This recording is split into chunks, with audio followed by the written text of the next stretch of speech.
संत दास मुश्किल सुआसान, बैत बैत भगवंत धरो, चतुर नाम बपु एक, जिनके पद रजे परसता, नासत बिगन अनेक, सब धरती कागद करऊं, सब वन कलम कटाय, सात समुद्र चाहि करम, सतगुरु गुण लिख्या न जाय। राम राम राम राम राम। आप सभी के अंदर विराजमान परमात्मा के पावन चरणों में प्रणाम। राम राम। अनंत श्री सदगुरु सुखराम जी महाराज की अनबे वाणी। निर्गुण बोध ग्रंथ चल रहा है। महाराज निर्गुण बोध ग्रंथ के माध्यम से समझा रहे हैं। समझा सकल द्वैत हुए बारा, एकण अंग संत जन सारा, गेली गेल निशोदिन ध्यावे, उठ बैठ सूतो नहीं चावे। इस प्रकार से मुक्ति का मार्ग, मोक्ष का पंथ, जिसे निज नाम सतनाम कुदरत कला ने इंचर प्राप्त हो गया, उसकी समझ हो गई, सूरत और शब्द का मेल हो गया और गटपड़ चुप आनंद आ रहा है। वो समझा सकल द्वैत हुआ बारा। जो इस चीज को समझ गया, इस ज्ञान को समझ गया, इसके भेद को जान गया, आनंद को प्राप्त हो गया, वो द्वैत से बाहर हो जाता है, सुख दुख से बाहर हो जाता है। द्वैत क्या है? सुख दुख, जन्मना मरना, दिन रात, सुख जा दुख, दिवस जा रजनी, जहां जन्म जा मरना, ज्ञान विचार बुरा का देखो, काल फास क्यों पढ़ना। इस प्रकार का जो केवल ज्ञान जिसे प्राप्त हो गया, वो तो इस द्वैत से बाहर हो जाता है, द्वंद्व से बाहर हो जाता है। तो समझा सकल द्वैत हुए बारा, एकण अंग संत जन सारा। बस उनका एक ही अंग रह जाता है, संत वृत्ति रह जाती, भजनानंदी हो जाता है, परम आनंद को प्राप्त हो जाता है, परम विश्राम को प्राप्त हो जाता है, और कोई स्वार्थ पूर्ति की सड़क नहीं रह जाती। और क्या करता है? गेली गेल निशो दिन धावे, उठ बैठ सूतो नहीं चावे। अपने मार्ग पर रात दिन दौड़ लगाता है, भजन करता रहता है, और उठ बैठ सूतो नहीं चाहे। वो और कोई चीज करना नहीं चाहता। उठते बैठते सोते वक्त अन्य भजन के अलावा अन्य कोई चीज उसे नहीं सुहाती। घाटा भांज मेरे को मार्या, दानों में दुष्ट चोर संगार्या, घाट घाट बहुता जुद किया, जीत्या संत पंथ सुध लिया। इस प्रकार से हमारे इस मोक्ष के मार्ग पर चलने पर अनेक प्रकार के ओगट घाट आते हैं, मुश्किलें आती हैं, कष्ट आते हैं, बाधाएं आती हैं, अनेक प्रकार के प्रलोभन मिलते हैं, और अनेक प्रकार के दुख भी आते हैं साथ में। तो सुख दुख की परवाह किए बिना दो अंकों की आराधना करते रहते, रकार मकार का उच्चारण करते रहते, तो सब घाटे पार हो जाते हैं। क्योंकि वो शब्द बड़ा मजबूत है, पेक है, कहीं अटकता नहीं। रास्ते में कितनी बाधाएं आए, फिर भी वो शब्द का सहारा जो लेकर रखता है, शब्द को छोड़ता नहीं, उसका उच्चारण सतत रूप से अनवरत रूप से करता रहता है, और सुरता उसके आनंद का अनुभव करती रहती है। तो सब ओगट घाट बांगने आ जाते हैं। तो घाटा भांज मेरे को मार्या, दानव दुष्ट चोर संगार्या। तो अनेक प्रकार के ओगट घाट को पार कर लिया, अनेक प्रकार की बाधाओं को प्राप्त कर लिया, पार कर लिया। और मेरुदंड के ऊपर सबसे ज्यादा बाधा होती है, क्योंकि यहाँ पर 21 स्वर्ग की गांठियां हैं। 21 स्वर्ग की गांठियों में 33 कोटि देवताओं का निवास है, पुरिया है। तो वो अनेक प्रकार के लोभ प्रलोभन देती है। तो उसके अंदर कहीं ये जीव उलझने जाए सुख प्राप्ति में। तो घाटा भांज मेरे को मार्या, और मेरुदंड के ऊपरी स्थान पर सबसे ऊपर मेरुदंड के ऊपर जो ये स्थान है, यहाँ पर धर्मराय का स्थान है। तो धर्मराय के सिर के ऊपर पांव गिराकर आगे बढ़ते हैं। काटा भांज मेरे को मार्या। धर्मराय के स्थान को पार करना बहुत कठिन काम है, आसान काम नहीं है, मुश्किल काम है। तो काटा भांजे मेरे को मार्या, दानव दुष्ट चोर संगार्या। और चित्त के अंदर अनेक प्रकार की वृत्तियां होती है। दानव वृत्ति होती है, दुष्ट वृत्ति होती है, चोर वृत्ति होती है, स्वार्थ पूर्ति की वृत्ति होती है। उन सब का संहार किया, उन सब के साथ युद्ध किया। घाट घाट बहुता युद्ध किया और जीत्या संत पंत सुध लिया। इस प्रकार से मार्ग में आने वाली अनेक प्रकार की बाधाओं को राम नाम के माध्यम से, सत्शब्द के माध्यम से, निज नाम के माध्यम से, उसके सतत रूप से सुमरण करने के माध्यम से जीत लिया। और जीत्या संत पंत सुध लिया। इस प्रकार से संतवती आत्मा, हंसवती आत्मा, इन सब को जीतकर सीधा रास्ता, मोक्ष का रास्ता में आगे प्रस्थान किया। आस पास गांठिया सब ढाई, लड़ता दिखे मिल्या सब माही। रटन फौज आगे कर लीजे, पहला घाट भांग यूं दीजे। महाराज फरमाने की सबसे पहला उपाय क्या है? इन सब ओगट घाटों को, मुश्किलों को भांगने का, भांजने का, नष्ट करने का, सेन बनाने का, शत्रु पक्ष को हराने का पहला उपाय क्या है? पहला एक ही उपाय है कि रटन फौज आगे कर ले। ये राम नाम की रचना के द्वारा जो रटना हो रही है, इस रटन फौज को आगे करो। ये रटन फौज आगे रहेगी तो शत्रु जो है अपने आप ही सरेंडर हो जाए। बिना फौज के सरेंडर नहीं होता है। राजा चढ़े दिसावरा, फौजा संग नहीं होए,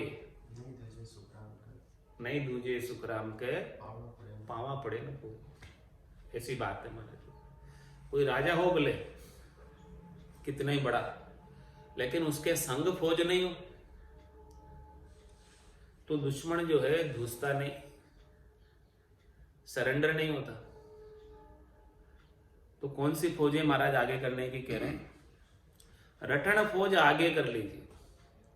इन सब शत्रुओं को डराना है, हराना है, परास्त करना है, अपना सैन्य बनाना है, अपने दल में मिलाना है। तो बिना भय के तो प्रीत होगी नहीं, इनको डर लगना चाहिए। और डर कब लगेगा? जब फौज होगी। बिना फौज के डर नहीं लगता। बिना फौज के डरते ही नहीं। बोले क्या कर लेगा, इनके पास तो सेना ही नहीं है, क्या करेगा? डर तब उत्पन्न होगा जब फौज होगी। तो फौज क्या है यहाँ पर? रटन फौज, रचना के द्वारा राम नाम के सुमरण की फौज, ये संग रहनी चाहिए। ये फौज है तो सब शत्रु परास्त। कोई शत्रु जो है सिर उठाकर देख नहीं सकता, आंख उठाकर बात कर नहीं सकता। और रटन फौज नहीं होगी तो सब आक्रमण कर देंगे।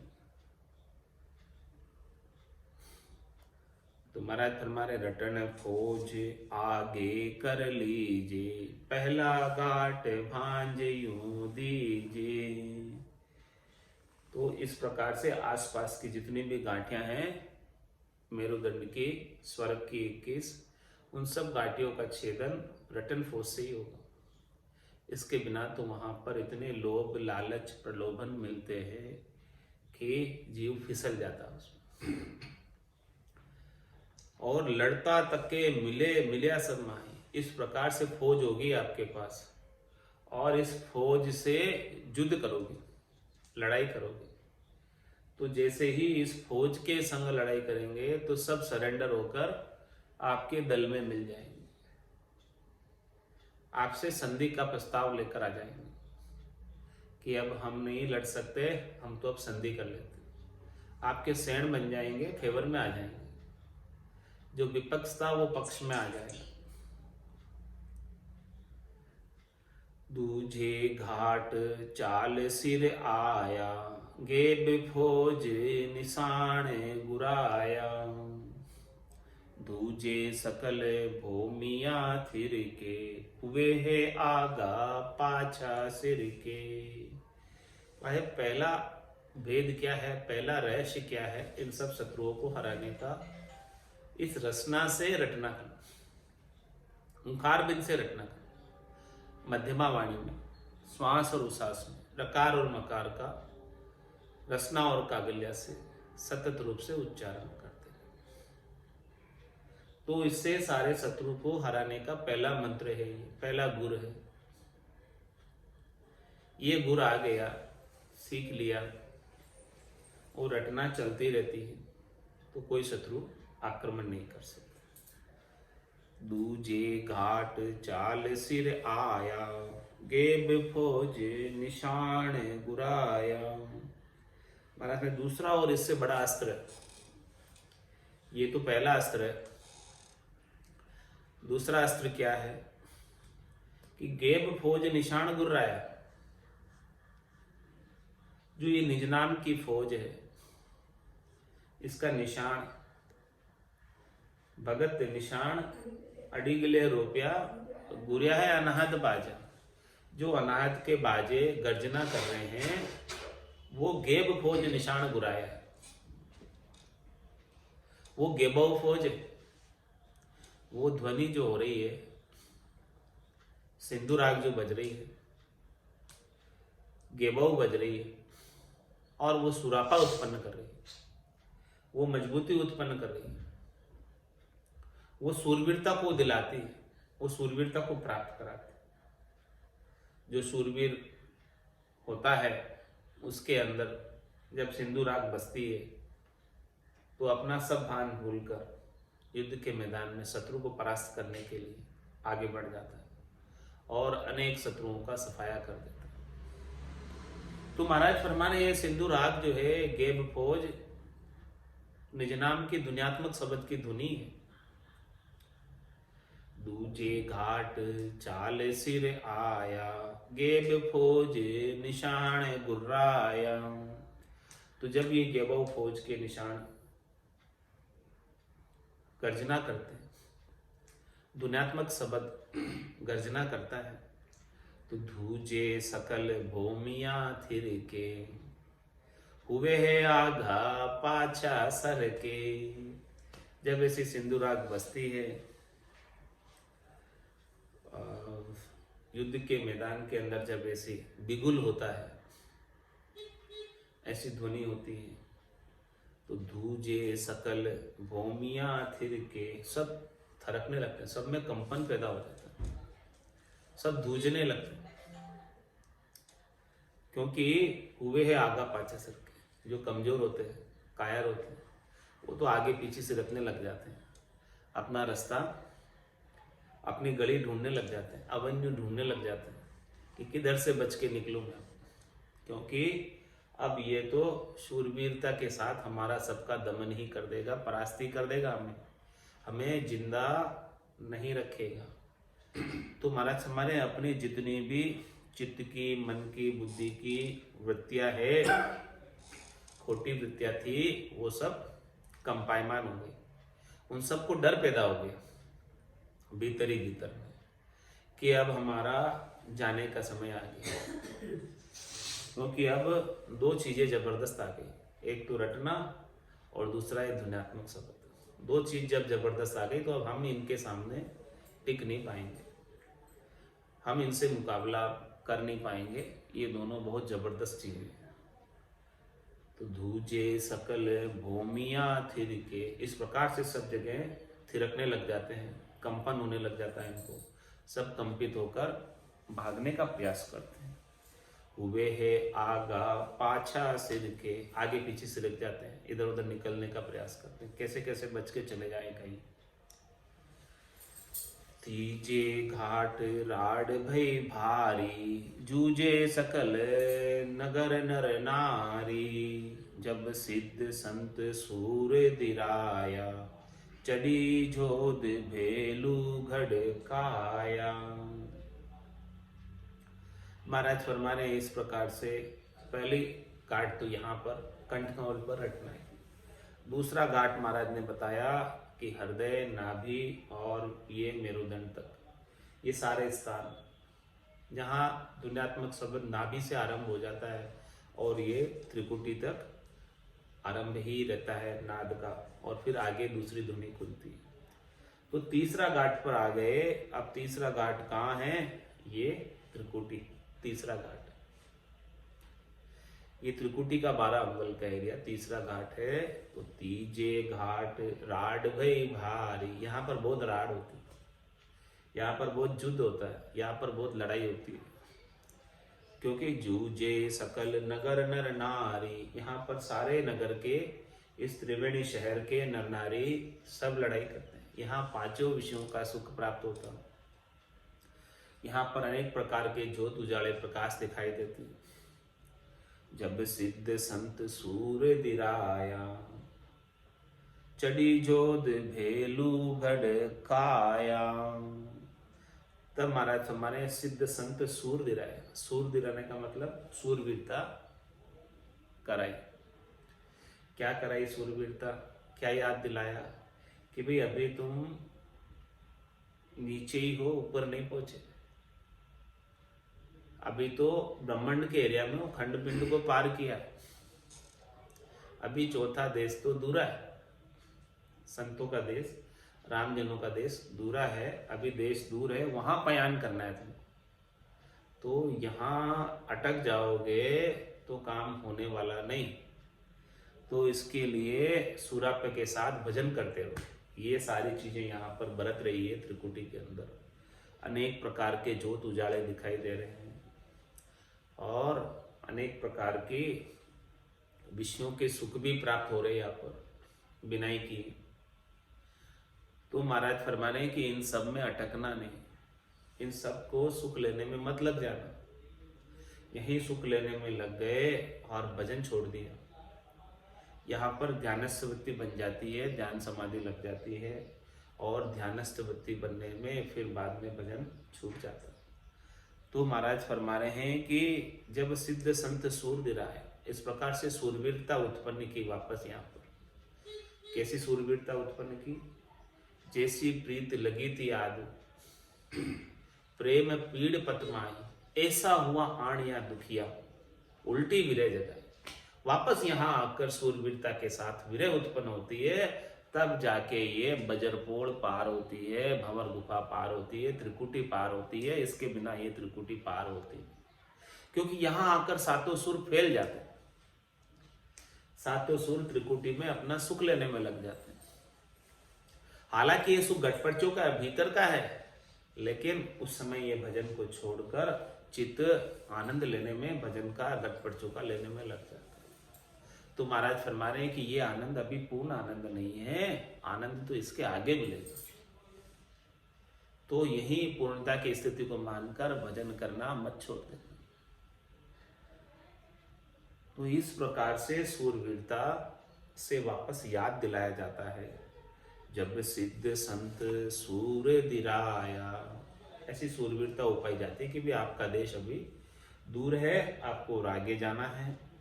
तो चढ़ी जोध भेलू गढ़ काया, तब वो सूरवीरता के साथ भजन में फिर से लग जाता है।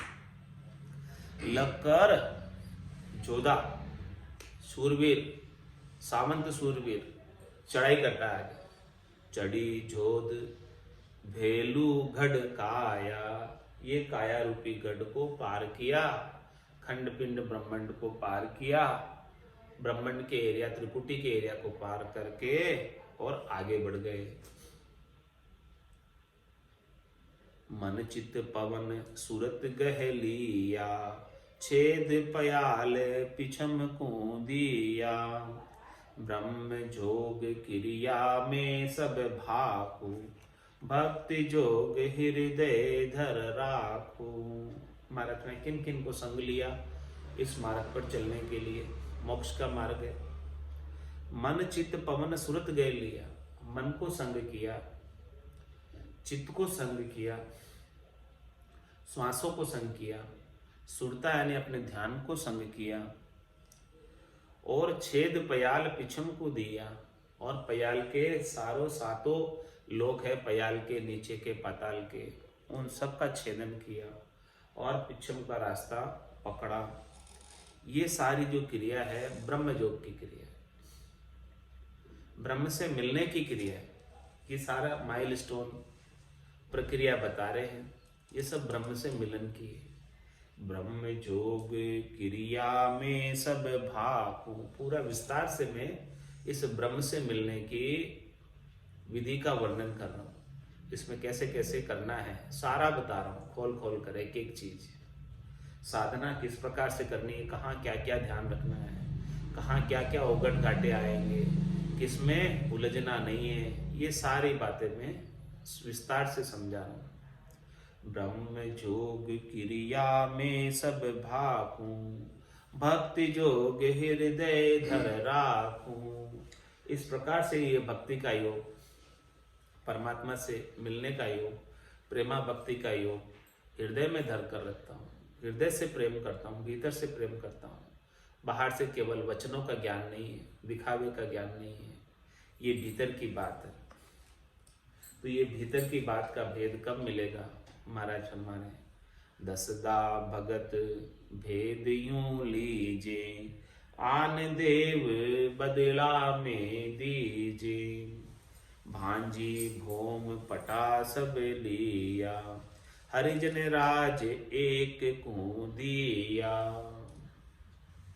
किसकी बात बता रहे? हरिजन, भक्ति करने वाले जन की। यहाँ पर भक्ति करने वाले जन के गट के भीतर अनेकों राज्य थे, अनेकों रियासतें थी, अनेक राजा थे। तो सरदार वल्लभ भाई पटेल ने क्या किया? भांजी भोम पटा सब लिया, सबके पट्टे इकट्ठे कर लिए, और हरिजन राज एक को दिया। भाई यहाँ का राजा होगा तो एक ही होगा।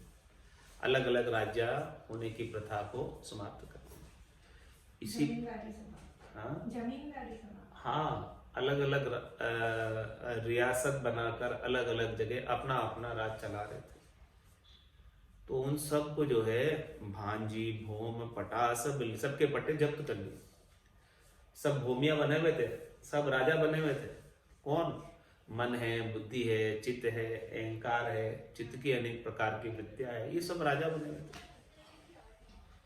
शरीर संसार के सुख, ये सब वहां पर जो है ना अपना राज जमाए बैठे हुए थे। तो क्या किया? भांजी भोम पटा सब लिया, इन सब के पट्टे जब्त कर लिए और पूरे इनका राज्य समाप्त कर दिया। बोले अब तुम्हारा राज्य चलने वाला नहीं है। हे भूमिया, तुमने बहुत राज कर लिया। जब तक सदगुरु का ज्ञान नहीं मिला था तब तक तुम राज करते थे, लेकिन अब तुम्हारा राज नहीं चलेगा। तो भांजी भोम पटा सब लिया, हरिजन राज एक को दिया। अब तो राजा एक ही है। कौन? निज नाम सतनाम कुदरत कला नेचर, या सदगुरु की पारखा सुन जो चिद्दे कान, केवल बिन सुखराम के भजे न दूजो। अब तो परमात्मा की सत्ता के अलावा दूसरा और कोई दिखता ही नहीं है। मन वो चवर करे मन माही, जहां देखूं जहां सतगुरु साई। इस प्रकार का भाव जब बन जाएगा तो यही आरती, यही पूजा, राम बिना दर से नहीं दूजा। तो महाराज मेरे आपको समझो दसदा भक्ति का वेद मिल गया। इसके बिना तो दसदा भक्ति का वेद नहीं मिला। अनेक राज्य है, अनेक शरीर संसार के सुखों की इच्छा है, त्रिलोकी में फल प्राप्ति की इच्छा है, तब तक तो दसदा भक्ति का वेद मिला नहीं। तीन लोक सु भया उदासी, जे जन अमर लोक का वास है। अमर लोक में वास प्राप्त करना है तो ये तीन लोकों के सुखों से, शरीर संसार के सुखों से उदासीन होना पड़ेगा, तटस्थ होना पड़ेगा। इनको प्राप्त करने की इच्छा को, आसक्ति को, मोह को छोड़ना पड़ेगा। तो दसदा भगत भेद यूं लीजे, आन देव बदला में दीजिए। इन त्रिलोकी में फल प्राप्ति की इच्छा आप मुझे दे दो, आपके पास मत रखो। ये इच्छा अपने पास बनाए रखोगे तो आपको दसदा भक्ति का भेद नहीं मिलने वाला, चौथे लोक का राज्य साम्राज्य नहीं मिलने वाला। त्रिलोकी में ही घूमते रहोगे। कैसे घूमते रहोगे? तीन लोक का फेरा होई, गाड़ी बेल फिरे जू सोई। चार वेद की त्रिगुण माया, लख 84 जीव बंधा है। जैसे 84 लाख जीवा जून, 3 लोग 14 भवनों में, कभी ऊपर चले जाते हैं, कभी नीचे आ जाते हैं। इस प्रकार से घूमते रहते हैं गाड़ी के बेल की तरह। उसी प्रकार से घूमते रहो। तो जब आपको दसदा भक्ति का वेद मिल जाएगा तो ये 3 लोगों के सुखों से उदासीन हो जाना, तटस्थ हो जाना, इनके प्राप्त करने की इच्छा मत रखना। यही आनदेव बदले में देना है। यानी शरीर संसार के सुखों को छोड़ दो कि ये अब हमें नहीं चाहिए। कह सुखराम दान देव साईं, परम पद बिना लेशु में नहीं। मुझे चाहिए तो केवल परम पद चाहिए, और शरीर संसार के सुखों का कोई उपाय नहीं चाहिए। हम भक्ति कर रहे हैं तो किस लिए कर रहे हैं? परमात्मा पद को प्राप्त करने के लिए, नहीं कि तुच्छ संसार की सुख सुविधाओं को प्राप्त करने के लिए, क्षणिक नाशवान सुख सुविधाओं को प्राप्त करने के लिए भक्ति नहीं कर रहे। हमें तो सद्य सुख चाहिए, हमेशा हमेशा का लील विलास आनंद चाहिए। जो सुख चाहे तू सदा, शरण राम की ले, के नानक मेरे मना। ये दुर्लभ मानुष दे। सुख का सागर राम है, दुख का भंजनहार, राम चरण तजिए नहीं, बजिए बारंबार। तो दसदा भगत भेद यूं लीजे, आन देव बदला में दीजे। या आप मुझे लाकर दोगे तब मैं आपको दसदा का भेद दूंगा। जब तक आप आन देव के साथ रहोगे, शरीर संसार त्रिलोकी के फल में रहोगे, तब तक तो दसदा का भेद मिलने वाला नहीं है आपको। ये आप मुझे लाकर दे दो, मैं आपको ये लाकर देता हूँ। आन तजे बिन राम मिले नहीं, रज्जब देते राम दुहारा। तो भांजी भोम पटा सब लिया, हरिजन राज एक कूदिया। इस प्रकार से भक्ति करने वाले जन ने अपना सारा साम्राज्य, अपनी इच्छा सारी छोड़कर सत्शब्द के हवाले कर दिया। तभी जाकर चौथा पद संतों का देश, रामजनों का देश प्राप्त हो पाया। रुणे झुने रुणे झुने रुणे झुने रुणे झुने, बाजेगी गन में जणकारा। रुणे झुने रुणे झुने रुणे झुने रुणे झुने, बाजेगी गन में जणकारा। आठों पोर अखंड सुनावे, राग छति सो जणकारा। आठों पोर अखंड सुनावे, राग छति सो जणकारा। घूगर ताल पखावत बाजे, सुनत है हरिजन प्यारा। घूगर ताल पखावत बाजे, सुनत है हरिजन प्यारा। मधुर मधुर मुरली धुन बाजे, लग्या नगर में तत्कारा। मधुर मधुर मुरली धुन बाजे, लग्या नगर में तत्कारा। रुणे जुने रुणे जुने रुणे जुने रुणे जुने, बाजेगी गन में जणकारा। घट भीतर में दीपक जगिया, तेल बाट बिन उजियाला। घट भीतर में दीपक जगिया, तेल बाट बिन उजियाला। नैण बिना प्रकाश दिखावे, देखो हरिजन मत वाला। नैण बिना प्रकाश दिखावे, देखो हरिजन मत वाला। रुण जुन रुण जुन रुण जुन रुण जुन, बाजेगी गन में जणकारा। इंद्र गुड़ के दामिनी चमके, बिन बादल बरसे मेहा। इंदर गुड़ के दामिनी चमके, बिन बादल बरसे मेहा। नाल खाल सरवर सब छलिया, तोई न आया जल छेहा। नाल खाल सरवर सब छलिया, तोई न आया जल छेहा। रुण जुणे रुणे जुणे रुणे जुणे रुणे जुणे, बाज गिगन में जणकारा। परदेसासु पिवे जी पधार्या, लग्या नगर में उचरंगा। परदेसासु पिवे जी पधार्या, लग्या नगर में उचरंगा। नो से नाड़ी मंगल गावे, गुरिया नगारा बहुरंगा। नो से नाड़ी मंगल गावे, गुरिया नगारा बहुरंगा। रुण जुणे रुणे जुणे रुणे जुणे रुणे जुणे, बाजे गिगन में जणकारा। पार ब्रह्म परमात्म भेट्या, पाया निर्गुण निर्वासा। पार ब्रह्म परमात्म भेट्या, पाया निर्गुण निर्वासा। राघव दास निरंजन लखिया, भया चहु दिस परकासा।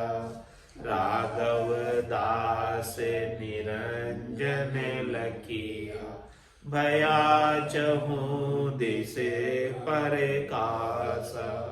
रुण जुणे रुण जुणे रुण जुणे रुण जुणे, बाज गिगन में झणकारा। राघो दास परम गरु परशा, सायब दर्शा घट माही। राघो दास परम गरु परशा, सायब दर्शा घट माही। रोम रोम निस दिन लिव लागी, जन्म मरण सांसो नाही। रोम रोम निस दिन लिव लागी, जन्म मरण सांसो नाही। रुण जुणे रुण जुणे रुण जुणे रुण जुणे, बाज गिगन में झणकारा। आठों पोर अखंड सुनावे, राग छति सो झणकारा। आठों पोर अखंड सुनावे, राग छति सो झणकारा। रुण जुणे रुण जुणे रुण जुणे रुण जुणे, बाज गिगन में झणकारा। रुण जुणे रुण जुणे रुण जुणे रुण जुणे, बाज गिगन में झणकारा।